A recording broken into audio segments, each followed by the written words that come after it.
Basta Radyo, ibandera mo.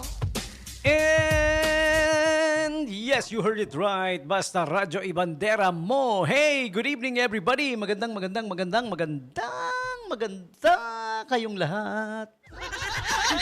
Buti na lang ang pogi namin.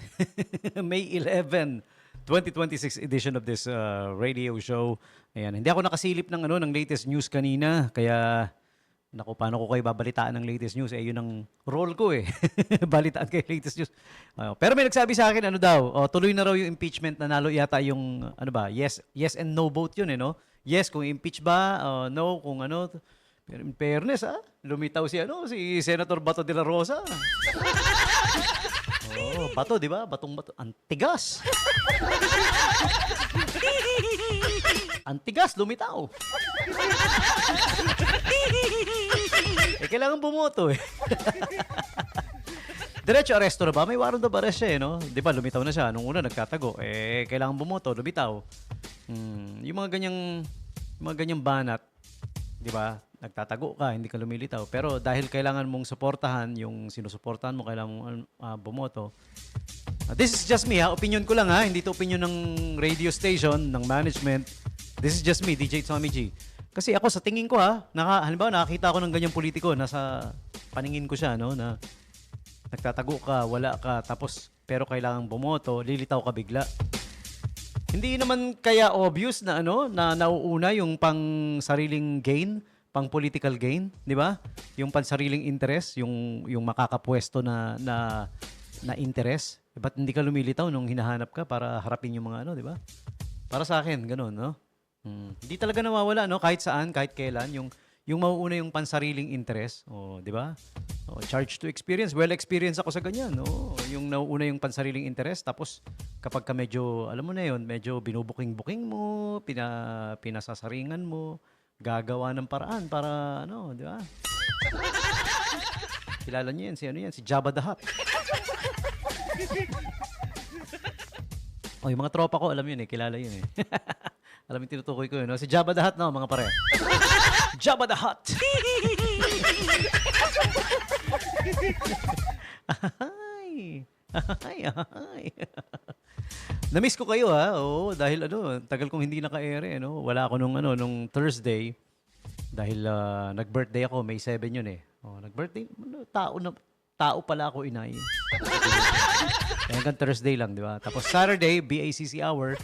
Hindi rin ako nakapag-join kay ating Kapernan Julian Makabayan. Oo, kasi nag-MC sa sa Northern Bataan Institute Reunion of the Unbeatables. Well, alam niyo naman, yan yung kasama yan sa ikinabubuhay natin. Importante ang pangkabuhayan package, syempre, di ba? Pag walang pangkabuhayan package, edi walang kabuhayan. Pag walang kabuhayan, nga. But yeah, anyways, we're back on air now. Magandang gabi sa inyong lahat. Na-miss ko kayo, promise. Yeah. So let's get this thing going. Okay, as usual, we start things up with today's holidays and observances. Yung botohan kanina, yung sa sinasabi ko, botohan pa lang yun kung magpo-push through ba yung impeachment o hindi. So, yeah, magpo-push through. Siyempre, may impeachment process pa. Magiging korte ang ano ba ang korte ng impeachment, di ba? Ang Senado. Yan. Sila magiging korte ng impeachment. Ang Senado. Yeah, okay? So, it's gonna be mahaba pa yan. Mahabang deliberasyon and kung ano-ano pa. Marami pa yan. Kaya, alam mo, pwedeng visionary tayo when it comes to marketing and Diyan maganda magpa-advertise, di ba? Para kumikita pa yung gobyerno. Sa gobyerno ang kita, hindi dun sa mga senador, Kasi imagine mo, di ba? Pag in-area yan, tinelevise, ilang milyon yung nare-reach na tao. Di ba? Ba't di nila gawing di ba sa table, may table, nakaupo sila sa mga table, di ba? Sa harap ng table, may banderitas, di ba? Nakalagay yung yung pangalan ng produkto. Halimbawa, Tommy G's, DJ Tommy's special bagoong. Di ba? Lagyan mo ng banner yun, Tapos ang bayad nun, Per airing, paano ba? Per airing kasi ang commercial sa mga ano, sa let's say leading news network or TV network, nasa 100,000 yan eh. 30 seconds lang eh. 30 second, 1 minute. 100,000 pesos na yan, di ba? O di kikita pa yung gobyerno, di ba? Yung sa table, di ba? Sa harap nun may banner. Oh, tapos yung microphone, kitang-kita nila, di ba? May microphone, may naka may pwede ring lagyan ng maliit na banner or anything na poster, di ba? Yung microphone. Gaya nung ano, di ba? Yung microphone ng GMA, nakalagay GMA 7, di ba? Microphone, may ganun, no? Yun. Doon naman sa Senate, di microphone yan, di ba? Parang nakatapat sa bibig, di ba? Sponsor, Trust Condom. Excuse me. Total, parang nakatapat sa bibig, di ba? This portion brought to you by Trust Condom. Tapos pinipindot nila yung mic, di ba? Pag nagsasalita sila, o gawin nila parang Panaflex yan na umiilaw, di ba? Pag pinindot, di ba? Yan, ano tayo eh, visionary tayo pagdating sa mga marketing and promotion and advertisement eh. Di ba? Ay. Ultimo yung background nila sa likod nila, di ba? May pader. Siyempre, pag nakukunan yun, may mga tao sa dulo, may pader, di ba? Pwede sila maglagay ng poster doon, no? Di ba? Halimbawa, DJ Tommy G's special Tocino Longganisa. Lagay doon, di ba? Mura na, nauutang pa.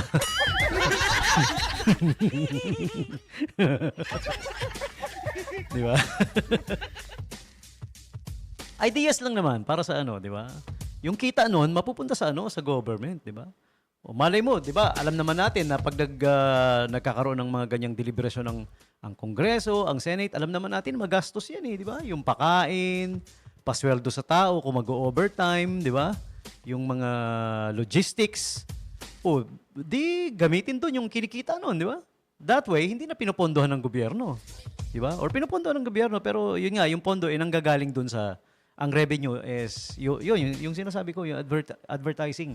O ako una nag-ano niyan ha, nag-suggest niyan ha. O baka mamaya sa katuparan yan eh, ang kinin ng mga ibang wala pang nagsasuggest niyan, ako pa lang. O siya. O, move on na tayo sa sa ating today's holidays and observances. May 11 is Data Innovation Day. Ayan, Data Innovation. Techie. Ano pa?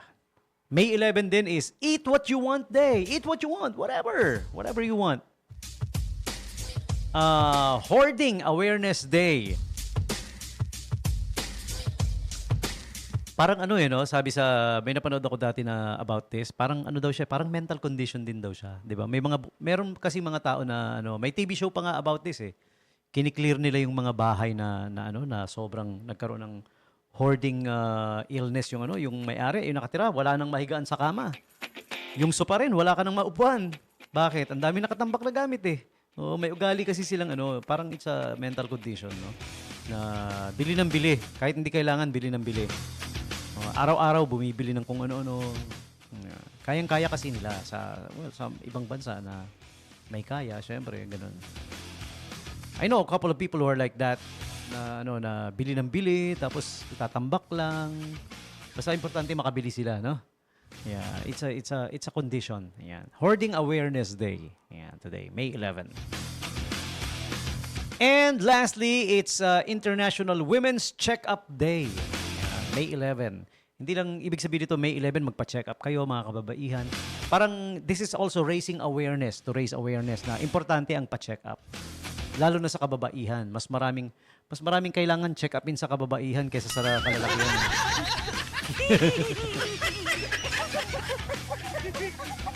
I've been doing this for 19 years now. 19 years na ako na nasa radio industry, broadcast industry. Marami akong naging karanasan na, in relevance to this, don't worry, may relate dito.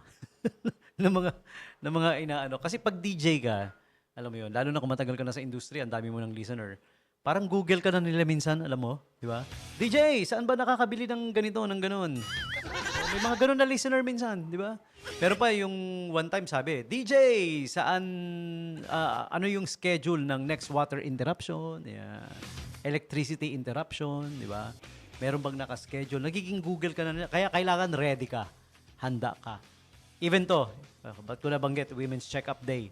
Even ito, minsan may mga, alam mo yon, may mga nararamdaman sila, may mga, DJ, ang ibig ba sabihin nito pag medyo, alam mo yon, pag medyo nagiinit yung pakiramdam, pag nakikita kita sa live video, ibig ba sabihin nun, ang pogi-pogi mo, ganun ba yun? Ito one time, di ko nililimutan. Promise, totoo to ha, hindi to, well, joke nakakatawa, pero nangyari talaga. May nagtanong pa, bakit daw hindi pantay yung boobs? Di ba? Hindi raw pantay, o... Sabi ko, normal sa mga kababaihan yan, di ba? Totoo naman I'm not being bastos. Totoo naman mga kababaihan, di ba? Hindi talaga pantay. Yeah. Yung iba hindi lang halata na hindi pantay dahil hindi malaking difference. Pero for some, merong malaking difference. Totoo, di ba? Oo. Ginagamit ko tuloy yung material yan pag nag-stand-up comedy ako kasi based on true story, you know. Kaya pag nandoon ako sa stand-up comedy, sinasabi ko yan na totoo naman, hindi naman talaga pantay. Kaya huwag kayong mabahala, di ba? Tapos tinatanong ko, sinong gustong magpatunay na hindi pantay? Taas ang kamay. Even sa mga lalaki, merong hindi pantay. Kaya sabi ko, huwag kayong mabahala. Kami nga mga lalaki, hindi pantay yung ano namin eh. Di ba? Yung isa medyo mas laylay kaysa dun sa isa, di ba? May time pa na taglamig, nagiging parang isa lang siya pag taglamig, di ba? Alam niyo ba tawag doon pag nagiging isa lang siya? Yung dalawa, di ba? Hindi pantay, laylay yung isa. Normal yun na hindi laylay ha, na hindi pantay ha. Mga guys, huwag kayong mababahala, no? Okay? So, pag taglamig, di ba? Pansin niyo nagiging parang isa lang siya. Alam niyo tawag doon pag nangyayari yun? The mononut syndrome. Mononut, mono from the word mono meaning iisa lang. Parang nagiging isa lang siya pag taglamig, di ba? However, pag hindi naman taglamig, yun nga, medyo nakalaylay yung isa, di ba? Yun. Tapos, minsan, di ba, may mga matatanda, nakikita kayo, parang iika-ika maglakad, di ba? Kasi matanda na, di ba? Ang reason talaga nun, dahil sobrang laylay nung isa, tinatak in sa medyas. Nakatak in sa medyas, kaya yun. Kaya ganun maglakad.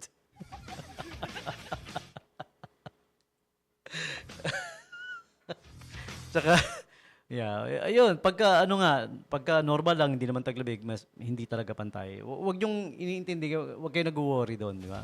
Okay lang yun, normal lang yun. Ako nga, mas laylay yung isa kesa dun sa dalawa.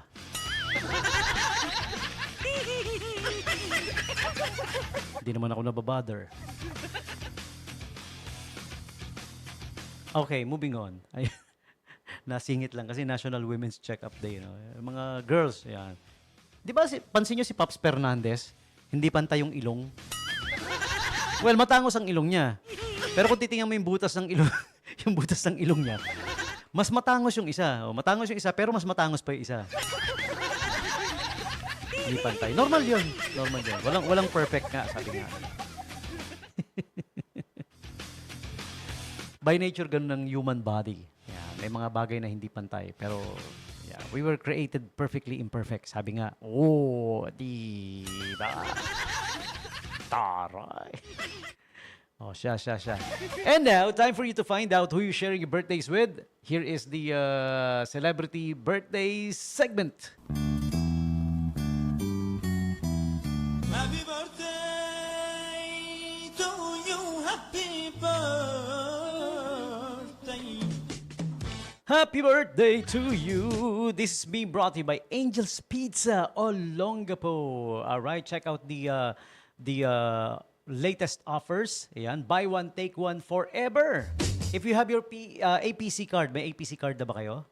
Baka wala pa ha. Get your APC card at Angel's Pizza Olongapo. Grabe no, buy one, take one forever. Nakakita na kayo ng ganyang offer. Basta may APC card ka, buy one, take one forever. Bibili ka ng isang pizza, yung second one is free. Same size ha, kung large, kung medium, family large. Same size. Pero yung flavor, bahala ka kung ano yung gusto mong pangalawang flavor. Wow! How awesome is that, huh? Choice of 2 pizzas for big family and family size. Yun. Yung big family, yung pinakamalaki yun. Tapos family size, yung pangalawang malaki. Yan. Tapos may medium pa, no? May small. Okay? So buy one, take one forever sa big family tsaka sa family size. If you have the APC card. Yeah. Also check out the double deal promo. Choice of 2 pizzas in one low price. Okay? Meron pang triple deal din. Choice of 3 pizzas naman to. Di ba? Bahala kayo kung anong gusto nyo piliin. Meron pang upgrade ultra. Oh. And low price solo pizzas. Sulit na sulit. Visit Angel's Pizza Olongapo, 395 Rizal Avenue, West Tapinac, Olongapo City, 0927-117-9020. Alrighty. And now, the famous people celebrating the birthdays today includes James Reid. Ayan, si James Reid. Hindi mo alam kung kulay pula siya o nagbabasa siya. James Reid. Filipino-Australian actor and singer. Yan. Magaling kumanta to, no? Galing, ganda ng boses niya, no? Yeah. Okay. And si Ate Judy Ann Santos. Yan. May 11, 1978. Naalala ko noon yung ano ba yun? Yung Mara Clara ba yun? Siya si Mara, kontrabida si Clara, si Gladys, no? Ang galing ng rapport ng dalawang yun, no? Talagang kay Clara, galit na galit yung mga tao na nanonood. Meaning, hindi naman masama si ano ba yung pangalan nung yung gumanap doon na Clara. Ibig sabihin, nagawa niya yung trabaho niya ng tama. Tapos yung mga tao naman, love na love si Mara dahil siya yung inaapi, underdog, no? Kaya, naalala ko yun noon. Yung mga ate ko, nanonood niyan. Kaya ako, nanonood na rin. Ang gusto kong panoorin, Voltes 5, Shider. Shider, gustong-gusto ko, hinihintay ko yung mataas na sipa ni Annie. Ang pulis pang Kalawakan, Shider! Tapos sisipain niya ng flying kick yung mga monsters. Pag sipa niya, flying kick yun. Tapos mini skirt yung suot niya. Alam na this, mga batang 90s, 80s and 90s. Hindi ako makapanood noon dahil sa Mara Clara. Nung una, hit na hit ko eh. Pero nung bandang huli, nung nakikita ko na yung nagpa-progress na yung story, nadadala na ako eh. Pag nagsasabunutan yung mga karakter, pag nagsasabunutan, gusto ko rin pagsasabunutan yung mga kapatid ko eh. Puro kasi sila babae eh. Nag-iisa akong lalaki eh. May kapatid din akong dalawang adopted na lalaki, pero bata pa sila nun eh. Kaya, yeah. May 11, 1978, si Ate Judy Ann Santos. No? Si Yasi Pressman, also one of today's birthday celebrant, May 11, 1995. Filipino actor, screenwriter, director Wendy Ramas, May 11, 1968. And lastly, Monsur del Rosario Haya, Filipino actor and martial artist. Ang martial arts discipline niya is Taekwondo. May 11, 1965. Also, happy birthday to Cory Monteith. Birth anniversary for him. He passed away back in 2013. Sayang to, no? He's very talented. He's a good singer. He's a good actor. Gone too soon, maagang because of, was it because of drug overdose? Yeah. Di ba, no? Yeah. May 11, 1982. He passed away 2013. And next up we have movie actress Lana Condor. All right. Lana Condor was born May 11, 1997 in Canto. Nakakatuwa yung lugar na pinanggalingan niya. No? It's in Vietnam. Ang pangalan ng lugar is Canto. C-A-N yung Can. Tapos nakahiwalay talaga eh. T-H-O. Parang binitin lang yung pagsabi, no? Canto, Vietnam. And by that, I mean, street corner, ha? Canto. May 11, 1997. For those who don't know who's Lana Condor, she played the role of Jubilee. You guys remember Jubilee sa X-Men Apocalypse? Yeah. She was also in Patriots Day and To All the Boys I've Loved Before in Netflix. Yun. Okay, so quite a beautiful career for her, brewing, no? She was also in the movie Alita, Battle Angel, and Girls' Night. Okay. Lana Condor, na nanggaling sa Canto, Vietnam. Next up, we have pop singer Sabrina Carpenter turns 27 today. Di ba si Sabrina Carpenter? I think she's part Filipina, no? Yeah, meron siyang Filipino lineage. Si Sabrina Carpenter. Yeah. If I read one article about her dati, you know. Yeah, okay. Anyways, so yeah, there you have it, celebrities and the like celebrating their birthdays today. May 11 birthday celebrants, you're sharing your birthdays with them, so happy birthday to you. Happy birthday to you. Happy birthday to you. Happy birthday, happy birthday, happy birthday to